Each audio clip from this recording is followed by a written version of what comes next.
J'ai rencontré les CPS lors d'un mail en réseau. Donc l'idée, c'était de me mettre en lien avec ma collègue qui, elle, a été formée au niveau 2 et de pouvoir justement mettre en place un projet concret au sein de la crèche, notamment auprès donc, des enfants, sur la valorisation de leurs compétences, des apprentissages.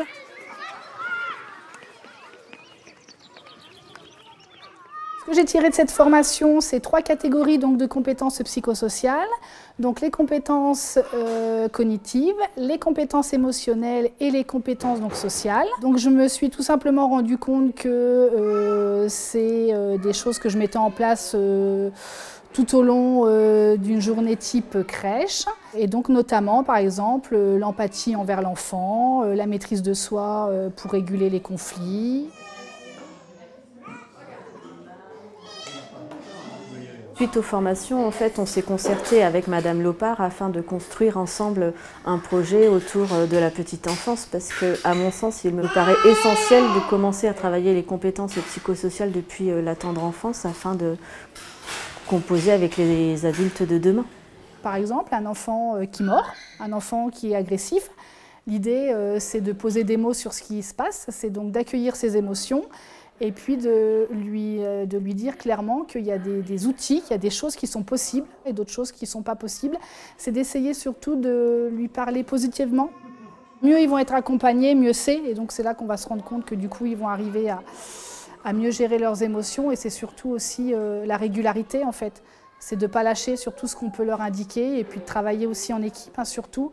Et d'être cohérent et de mettre en place, que tous les professionnels puissent mettre en place la même chose auprès des enfants.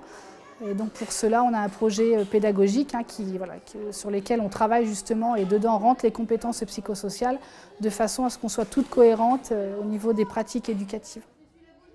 Je mettrai un grand point d'honneur au personnel de cette petite enfance qui est vraiment très à l'écoute, bien formé, à proximité des enfants bien sûr, mais aussi à proximité des parents. Il y a une telle proximité entre nous que ça devient confortable pour nous pour essayer de répondre aux besoins de la petite enfance. Et puis aussi par rapport au soutien à la parentalité, l'idée c'est d'accompagner les parents vis-à-vis de tout ce qu'ils peuvent vivre à la maison et puis qu'ils puissent aussi du coup déposer un petit peu à la crèche tout ce qu'ils vivent émotionnellement à la maison.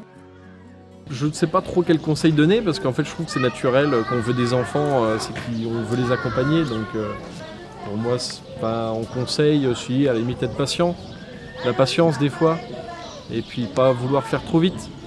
Si, c'est un bon conseil quand même.